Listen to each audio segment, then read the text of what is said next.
بسم اللہ الرحمن الرحیم مولا صلی وسلم دائما ابدا علی حبیبک خیر الخلق کلہم۔ ناظرین محترم، خلاصہ قرآن میں آج ہم دوسرا پارہ سماعت کرنے کی سعادت حاصل کریں گے۔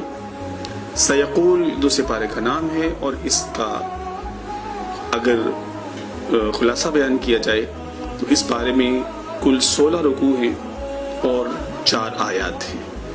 یہ تمام تر آیات اور رکوع سورۃ البقرہ کے ہی ہیں۔ دوسرے پارے کے آغاز میں ہی اللہ تبارک و تعالیٰ نے مسلمانوں کے تحویل قبلہ کے حوالے سے جو واقعہ پیش آیا اس کا سلسلہ بیان فرمایا ہے۔ یاد رکھیے کہ اسلام کے ابتدائی دور میں مسلمانوں نے نماز فرض ہونے کے بعد پہلے تقریباً 16 ماہ تک بیت المقدس کی طرف رخ کر کے نمازیں ادا کی، اور اس کے بعد پھر اللہ تبارک و تعالیٰ نے جو کہ پیارے آقا صلی اللہ علیہ وسلم کی چاہت تھی، آرزو تھی، تمنا تھی، اور حضور علیہ السلام بار بار اپنا چہرہ بدوہا آسمانوں کی طرف اٹھا کے دیکھتے تھے، جس کو قرآن نے کہا قد نرا تقلب وجہک فی السماء فلنولینک قبلۃ ترضاها، کہ محبوب ہم آپ کا چہرہ پر نور بار بار آسمانوں کی طرف اٹھا کر دیکھ رہے ہیں، تو ہم ان قریب قبلہ اسی طرف پھیر دیں گے جس طرف آپ کی چاہت ہے۔ حضور علیہ السلام کی آرزو کی تکمیل ہوئی اور تحویل قبلہ کا حکم نازل فرما دیا گیا۔